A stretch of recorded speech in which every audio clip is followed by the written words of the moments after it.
एक आदमी गया, पिताजी दादाजी गुजर गए, पिताजी के पास गया, कहा कि आत्मा उनकी ऊपर कहीं है तो कैसे मुक्ति होगी? तो कहा गाय उनको गौदान करेंगे, और मैं झूठ बोल रहा हूंगा तो मुझे रोक देना। ये होता है कि नहीं गांव में? गौदान करेंगे तो उनकी पूंछ पकड़ करके वो, यादव जी लोग भी आए हुए हैं कि नहीं? हाँ, पूंछ पकड़ाते हैं ना। अच्छा आप सुनिएगा, और जानकार लोग भी हैं, समझदार लोग भी हैं। हर समय देखिए, हर समाज में पाखंडी भी हैं और प्रगतिशील लोग भी हैं। इसलिए कभी किसी समाज को यह मत कहिएगा कि ओबीसी साथ नहीं दे रहा है, क्योंकि अगर जिस दिन इस देश का ओबीसी अगर दंगाई बन गया तो इस देश को फिर कोई बचा नहीं पाएगा। इस देश के बहुसंख्यक लोग दंगाई नहीं हैं, पाखंडी नहीं हैं, बस वो चुप रहते हैं और बाकी लोग जो जोर से हल्ला मचाते हैं उन्हीं का लगता है कि वही जिंदा है। सच कह रहा हूं, गलत कह रहा हूं? इस दुनिया में अच्छे लोगों की ज्यादा तादाद है। तो उन्होंने कहा कि अगर गाय दे दिया, लेके चला गया। कैसे गाय जाएगी उन तक? हम है ना धरती पर उनके अवतार। और ज्योतिबा फूले ने लिखा है भाई, मैं रेफरेंस देके बताऊंगा, मैं नहीं कह रहा हूं। फिर उसके बाद कुछ दिन आए बाद कहे कि दादाजी की आत्मा कैसी है? कि बढ़िया है, ऊपर नई गाय मिली है, बढ़िया, दोनों टाइम दूध पी रहे हैं और खूब मस्त है। कहा कोई दिक्कत? कहा एक दिक्कत है, उनके सोने में परेशानी होती है, एक चारपाई अगर नई मिल जाती। तो कहा अच्छा कैसे जाएगी चारपाई? कहा हम है ना, आप हमको देंगे और हम चारपाई गई नई लेके चले गए।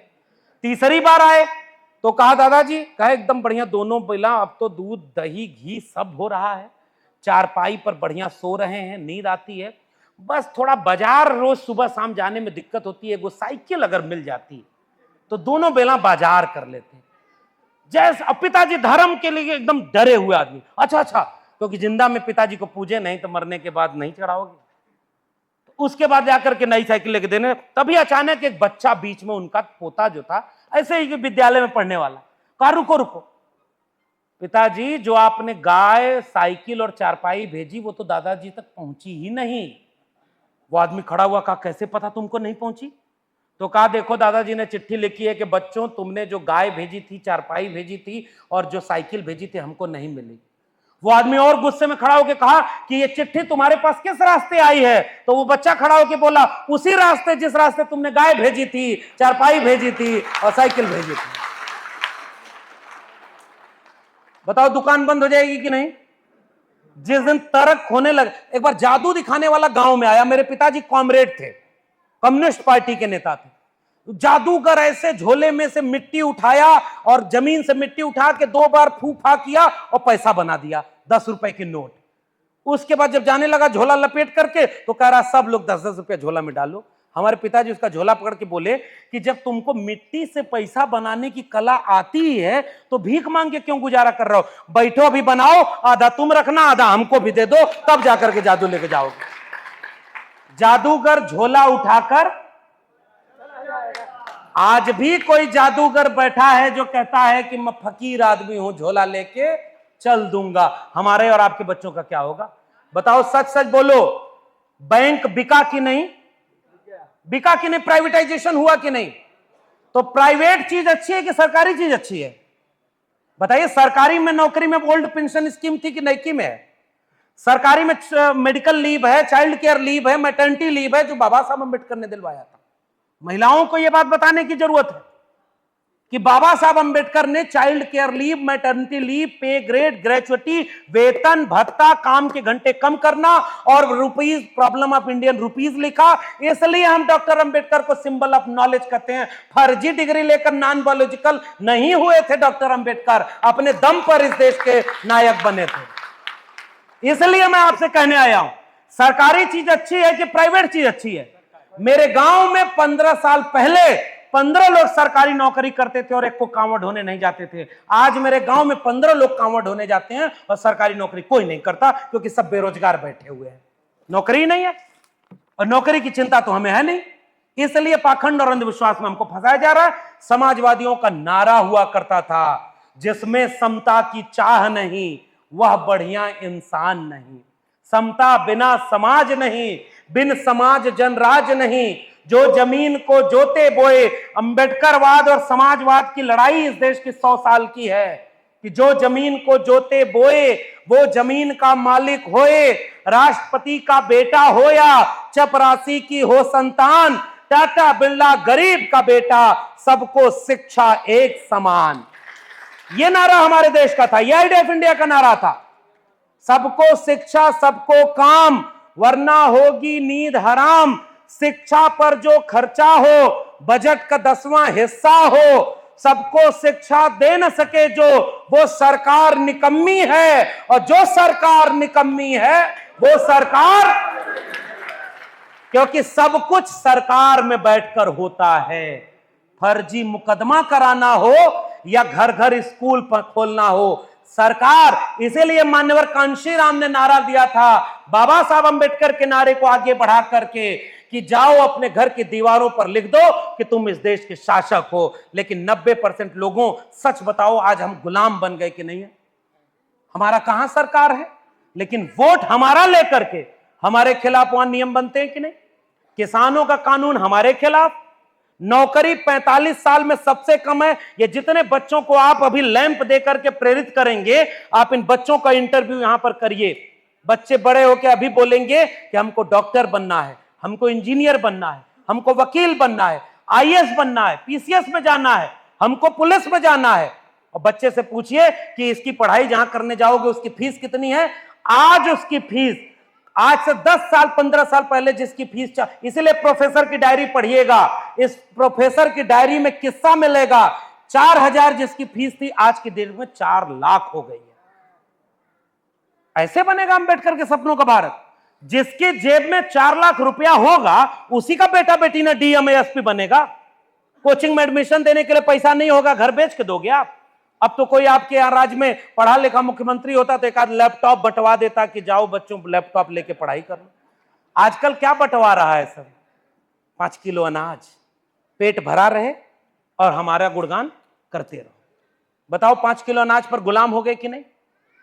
फ्री में अगर देना था तो शिक्षा फ्री में देनी थी। समाजवादियों का नारा था, रोटी कपड़ा सस्ती हो और दवा पढ़ाई मुफ्ती हो। मुफ्त में दवाई और पढ़ाई देना चाहिए था। और आजकल पता चल रहा है सब दवाई महंगी। आज अस्पताल यहीं शाहजहांपुर का सरकारी अस्पताल और प्राइवेट अस्पताल दोनों देख लेना, जिसकी जेब में पैसा है उसका प्राइवेट अस्पताल में अच्छा इलाज होगा।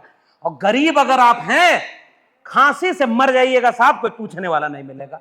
बताओ सही है? इंसान के जान की कीमत बची है क्या? कोरोना आया था, कुत्ते नोच रहे थे, कफन भूल जाते हैं हम लोग। क्या पूछ रहे थे कि हिंदू का खून चढ़ेगा कि मुसलमान का चढ़ेगा? ऑक्सीजन किसका कौन देगा? इसलिए आज आपको हिंदू मुसलमान के नाम पे लड़ाया जा रहा है और आप भी मगन है उसी में। धर्म बचाना है, कहां बचाना है भाई? शिक्षा बचानी है ताकि आने वाली पीढ़ी गुलाम न पैदा हो। इसलिए प्रोफेसर की डायरी जाते आते पढ़िए और लोगों को पढ़ाइएगा कि अगर कलम और किताब ही नहीं रहेगी तो आपका बच्चा बच्चा डीएम और एसपी बनेगा कैसे रे भाई? मंत्र जपने से। महात्मा कबीर ने लिखा कि मन ना रंगाए रंगाए जोगी कपड़ा। जब मैं जोगी कह रहा हूं तो कहीं और मत सोचिएगा। माला तो कर में फिरे और जीव फिरे मुख माय और मनवा तो 34 फिरे ऐसा सुमिरन नाय। और धोखे और पाखंड में हमारे लोग सबसे ज्यादा फंस गए। और हमारे लोगों को जाति जनगणना पता नहीं, जाति जनगणना पे आंदोलन खड़ा होना चाहिए, वो आंदोलन नहीं है। शिक्षा बचाने का आंदोलन खड़ा होना चाहिए, वो आंदोलन नहीं है। तो केवल जय भीम बोलने से, जय मंडल, जय समाजवाद, जय संविधान बोलने से संविधान नहीं बचता है। इस बार तो उत्तर प्रदेश वालों को थोड़ी बधाई देना बनता है कि जो लोग कहते थे अब की बार 400 पार, इसी उत्तर प्रदेश ने रोक दिया। वरना संविधान बदलने की तैयारी थी कि नहीं? आप बताओ, संविधान बदलने की तैयारी थी कि नहीं? गलत कह रहा हूं? लेकिन उत्तर प्रदेश वालों ने आधा रथ रोका है, अभी आधा रथ रोकना बाकी है। इसलिए चूंकि राजनीति तय करती है। आप सही सही बताओ, यूरिया 40 किलो के बोरिया में मिलेगी कि 50 किलो बोरिया में मिलेगी? निर्णय कौन लेता है? सरकार लेती है कि नहीं? अब विद्यार्थियों से पूछता हूं मैं, आपकी फीस कितनी होगी इसका निर्णय कौन लेता है? सरकार। आपके सिलेबस में क्या पढ़ाया जाएगा इसका कौन निर्णय लेता है? सरकार। आपको पढ़ करके आगे फीस कितनी मिलेगी, दवाई कितनी मिलेगी, सरकारी अस्पताल में कितना रुपया में पर्ची बनेगी, इसका निर्णय कौन लेता है? ये तो शाहजहांपुर है। गन्ने का दाम कितना होगा ये कौन तय करता है? जोर से बोलिए। उसमें लोग शामिल होते हैं। जब सब कुछ सरकार तय कर रही है तो बताओ सरकार को हम तय करें कि न तय करें। इसलिए डॉक्टर लोहिया ने कहा कि अगर अच्छे लोग राजनीति में नहीं आएंगे तो बुरे लोगों की राजनीति के शिकार होंगे। आज बाबा साहब अंबेडकर और डॉक्टर लोहिया के सपनों को मिलाकर, अंबेडकरवाद और समाजवाद को मिलाकर, 90% लोगों को मिलाकर, एससी एसटी ओबीसी माइनॉरिटी को मिलाकर, गरीब किसान मजदूर को मिलाकर एक एकता बनाइए और आपस में तनाव और विवाद को खत्म करिए। मेरा आखिरी में, चूंकि वक्त मैंने बहुत ले लिया, जाते जाते एक वादा आपसे लेना चाह रहा हूं। अगर आपकी संख्या ज्यादा है ना साहब, तो अपने भाई के साथ खड़े होइए, उससे लड़ाई लड़ना। हमारे घर में लड़ाई लड़ाई जाती है और हमको लगता है कि दुश्मन कौन, हमारा भाई, और उसी से हम लड़ते रह जाते हैं। माताएं अपने पुत्रों के उम्र लंबी होने के लिए व्रत रखती हैं। इधर भी है क्या? अच्छा वो नहीं है तो कड़वा चौथ होगा, मैं उसको कड़वा चौथ बोलता हूं।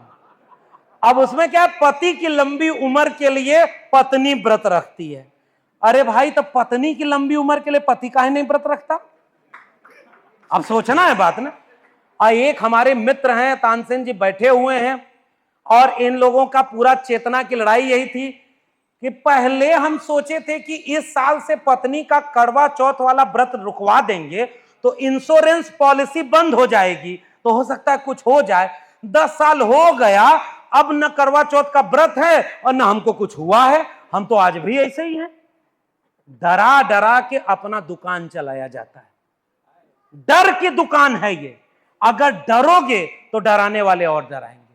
हमारे एक मित्र ने गाड़ी खरीदी, 4 व्हीलर।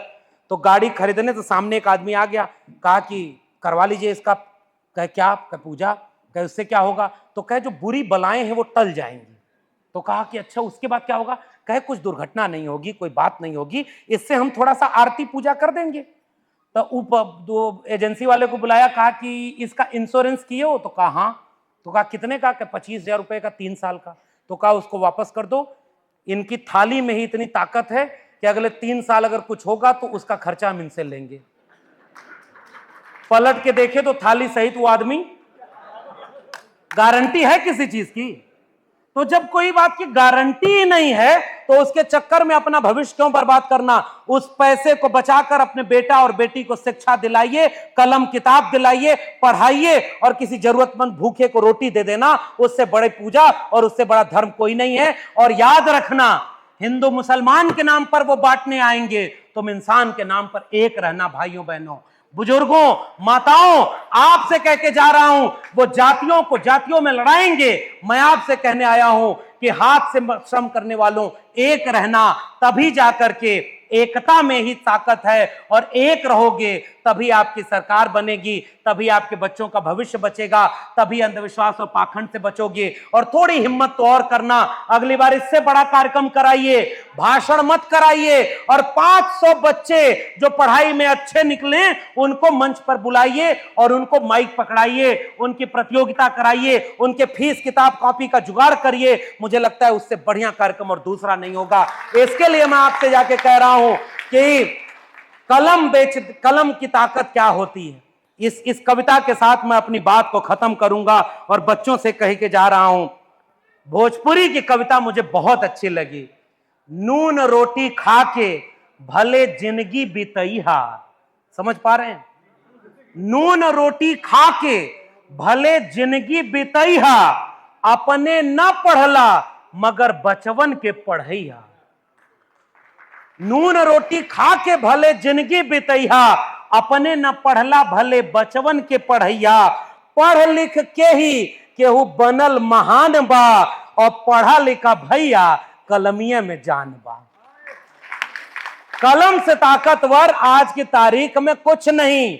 ये तमाम लोग मंच पर बैठे हैं कलम की वजह से बैठे हैं, लेकिन एकजुट नहीं रहेंगे।